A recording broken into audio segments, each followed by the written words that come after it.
Hi everyone, and sorry for the delay in posting the latest game to match 2, game 7, but it was grading for the end of the semester.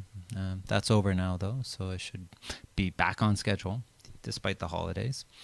Um, yes, we are post-Crawford, right?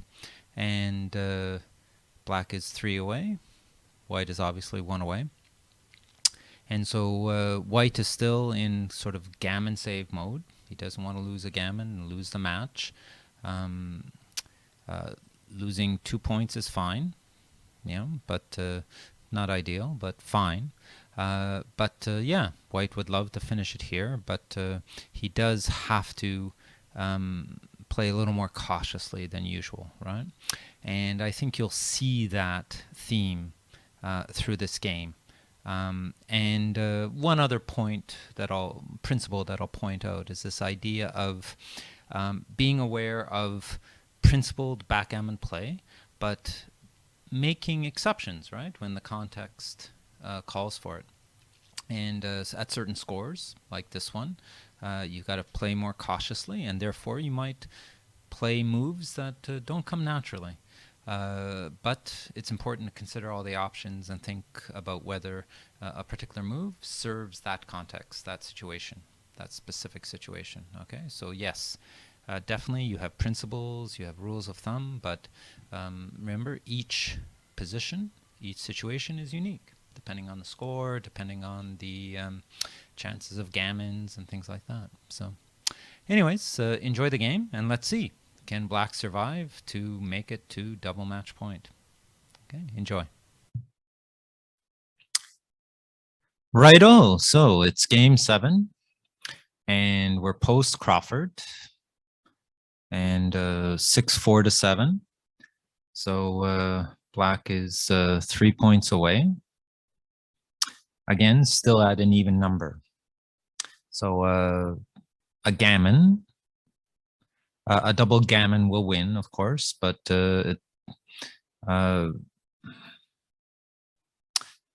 restarting. Righto, it's game 7. So here we go. Black is obviously still playing for the gammon. White is playing gammon save, as it were. Okay. So 4-3. Black correctly brings down 2 checkers. And white is very happy to roll double 3 and get that advanced anchor. In these kinds of situations, an advanced anchor really is crucial. You can't just sit back on the 24 point and hope for the best. Black doubles and takes. Of course, like I said before, black could wait to double and see if he can trick white into a pass, but generally speaking, it's best just to double this. You don't want to miss your market, so to speak. Okay, black rolls a double 3 in turn. Plays a decent move, gets his own advance anchor. But the 9 to 6 is a bit strange, right? This isn't the kind of play. You don't need to play safe in this kind of at this kind of score. Okay, and so XG does suggest just unstacking the 6 point. And remember last game we talked about leaving blots as a kind of bait for white to hit and break his anchor with. And for that reason, you can leave the checker on the 9. Black might be able to cover it next move and form a nice blocking position. Or black, it's a builder for the 5 point or the 7 point, and putting it on the 6 is a bit silly, really, at the score, isn't it? There's no need to be really inflexible with that huge stack. So not really thematic to the score. Okay, white is bringing down another builder. And yeah, there's not much to do but to unstack the 6 and start to, you know, even though it's behind the anchor, that's not optimal, but make the 3 and the 2. XG does suggest the possibility of making the, you know, starting the 5 point.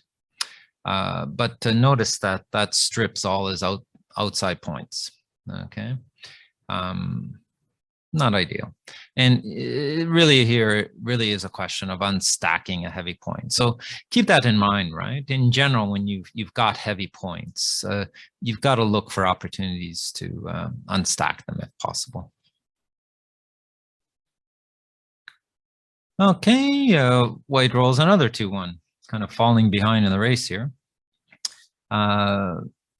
So starting the 3 point again, unstacking that heavy 6 point. XG says this is close, right? Slotting the 5 point with 2 blots in black's home board. That's a possibility as well, not far behind. But, you know, white is not really all that interested in mixing things up. And having the extra flexibility of a spare checker on the 10 is nice in terms of building points safely, right? Black makes the 5 point, of course. And yeah, it's unfortunate, but you know, there's not much to do with this 6-2. Basically, you've got to dump some checkers behind the anchor. And this is the power of an advanced anchor, right? In certain situations, especially, you know, it's unfortunate if a player has to dump checkers behind them, but that's the way it is in this game. Right, so there are a lot of options here.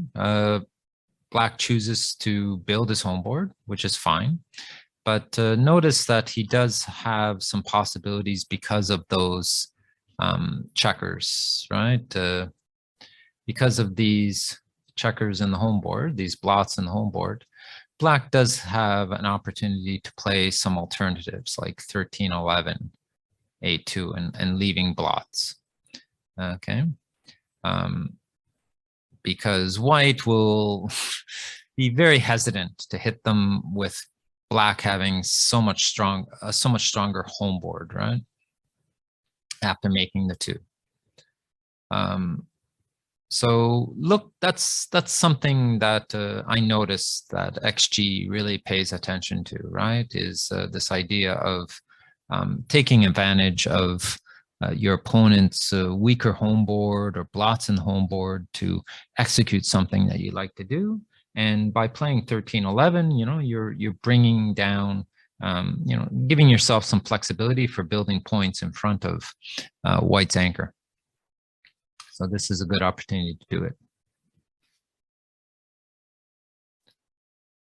And white rolls the perfect number, right, for this kind of game. It's just to run and run safely. And, you know, the race is not out of reach for black, but this puts white into quite a strong position, you know, compared to the one he was in previously. So really great roll. Okay, black gets his own 2 and builds his home board. Again, unfortunate move, but with black having such a strong home board, there's really no other options here. Everything else is a blunder, right? You never like to put 3 checkers on the 2 point, but I suppose that's part of the nature of gammon save sometimes, right? Is, you know, you can't take those chances of getting gammoned and losing the match. Right, so black makes a blunder here. And I think the key here, right, is one, white is kind of stripped, right? All these checkers, all these points don't have any builders, right? So, you know, there's some 6s that could be uncomfortable. 6-2 doesn't look, 6-2 has some risks and things like that. 6-5, you're going to have to break the 5 point, right? So basically, you want to keep an eye on this point, on these checkers. So it's important to maintain this for at least one more move. It's true that in certain positions, you don't want to wait because you don't want your home board to crunch, or you don't want to compromise your home board. But actually, this particular move, right, does give black a 5-point home board. So even though you don't like to put a checker on the 2 point, notice this is an option as well. Okay, so breaking the midpoint, but leaving a checker there because of this blot, right, in white's home board. You can afford to take that risk. Okay, and even if you get hit and white is able to cover, let's say with a 1-3 or something like that, black still has a lot of play, and all these checkers back here, it's not going to be easy for white to bring home the other checkers. So this was definitely a missed opportunity to keep the pressure on white. Okay, so a blunder there, yeah. White plays safely and just clears the 11 point. And black rolls another double 2, and again, strengthens his home board, keeps pace in the race as well, right? Which is important because it's true that black has some shot equity, but it's also useful to have the race equity, right? Chances of actually winning this game by racing.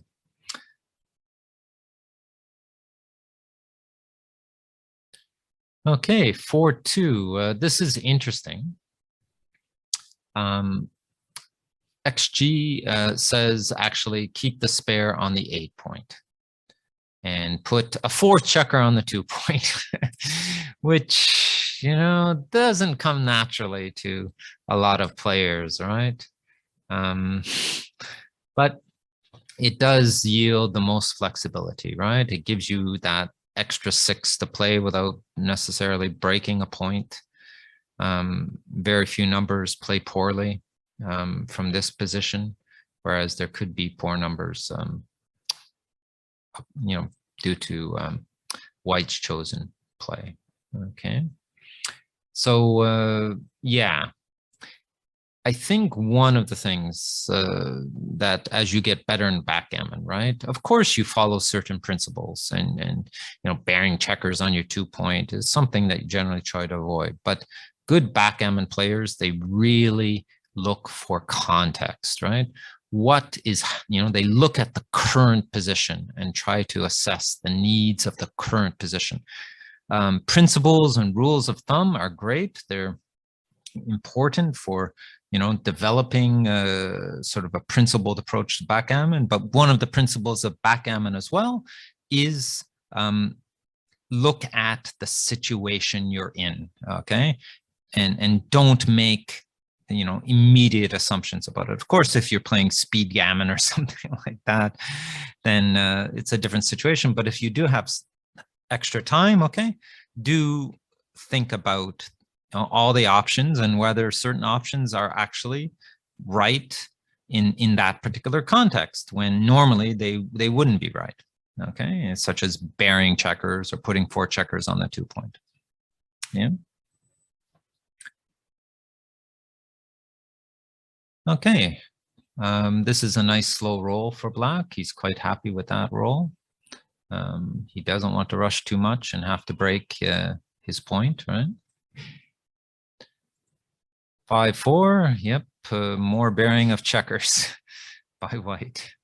Okay, again, it's not going to be easy for him, right, to bring these checkers home. Right, well, with this one, Black does have to make a move if he doesn't want to really compromise his, eventually compromise his home board. So, and it's useful to have that opposition. Notice the race, okay? Sitting back is good in terms of hit shot equity, but Black also has to keep an eye on his racing equity, and this is a better racing move as well. Yeah, and notice that White's home board, it looks like Black, by playing this move and playing to the 1 point, it looks like if Black rolls a 6 next turn, he could be in trouble. But look at White's home board, okay? It's not likely he's going to be able to make points because of his stripped outfield points. So there isn't a huge amount of danger here, right? Okay. Okay, White is able to clear the 10 point, which he's very happy to do, to clear a point. Wow, Black is really playing a slow game. It really suits him, right? But White is able to get a nice slow roll as well and make a 4-point home board, which is quite important. Okay, another slow move. Okay. And White is able to maintain the tension without breaking anything yet. This is kind of interesting, right? White hesitated about putting a blot on the 3-point. I mean, no, for racing, of course, and bear off, this is quite useful. But White is thinking here, if I get a shot, a chance to hit Black, and if I hit and can't cover, then look at Black's perfect home board. It's a win, right? If he hits me. So that was kind of the thinking behind it. But XG says, nah, don't worry about it. Who's to say what's going to happen? But in terms of the actual bear off and race, which is quite close, it's better to fill that 3-point. Okay, so interesting, but it's not far off, is it?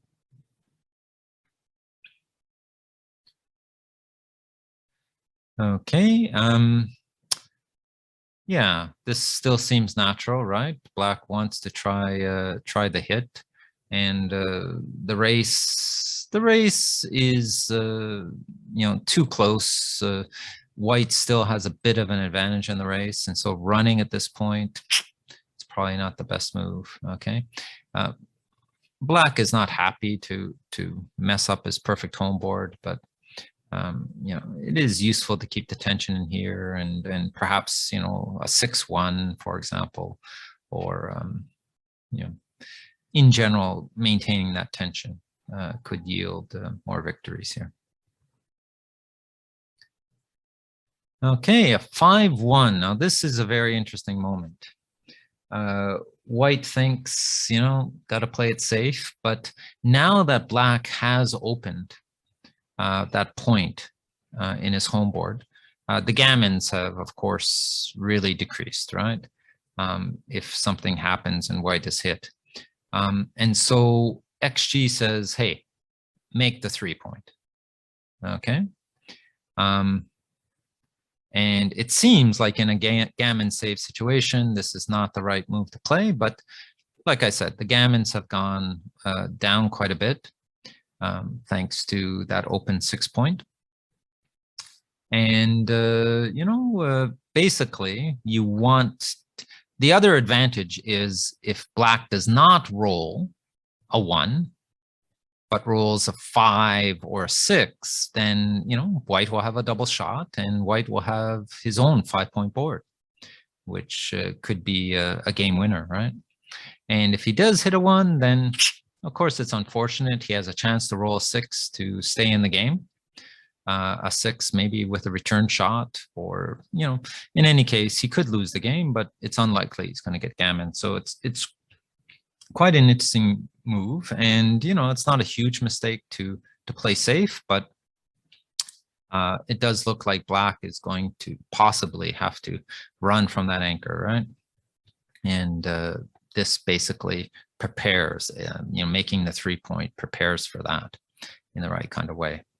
Yeah, this was the other close play, right? Just 6-5, 6-1. So it is close. It is close because of there's still some gammon possibilities, I guess, but really interesting play in this position. Now that Black's home board does have an open point. Lo and behold, Black does have to run from the anchor without, without that 1 to hit if White had played differently. And so notice though that now if White hits, there could be some return shots, no guarantee of hitting and covering, right? And so White would really have to seriously consider hitting, whether it's good to hit if he can't cover. Obviously a 6-3 would be nice, but yeah, by not building his home board in the last game, in the last move, he has kind of limited his options somewhat. But in any case, White misses, okay? But he's able to remake, able to make the 5-point home board. So if Black can't get that last checker around, then he has some chances, right? The race is still close, but Black is able to leap out, okay? So now basically it's just the race. But White's got all these wasted checkers on the 1 point, which obviously interferes with his racing efficiency, right? So that's why Black is kind of in the lead here. And he rolls poorly, and Black rolls really well. And ouch! Unless White gets his own large double, we're heading to the MP, right? Double match point. Let's see if White can pull it off. Not bad. 6-3. Black's tearing off. Well, there's a double. Okay, not the best double, but can't complain. But White really needs another large double. Nope. Yeah, it doesn't look good, right? Has to bury the 4. Use the 4 to bury a checker. And yeah, it's over. It's over.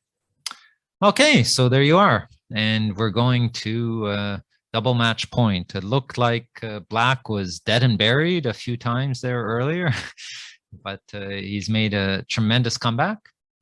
And now, it's just one game to decide who wins the match. Quite exciting. And I think you'll find the double match point game quite exciting as well. Some amazing kind of turnarounds. But so yeah, in this game, there were a couple interesting points in terms of playing safely, right? Sort of White has to go for the gammon save, and Black shouldn't really play so safely, of course, within reason, but there's no reason to stack checkers and things like that at this score, right? You're willing to take some risk as long as your opponent's home board has nothing to fear. So keep that in mind. Okay, thanks. Hope you learned from that. Hope you enjoyed it, and hope to see you back for the end of the match, the end of match 2 with the double match point. Thanks.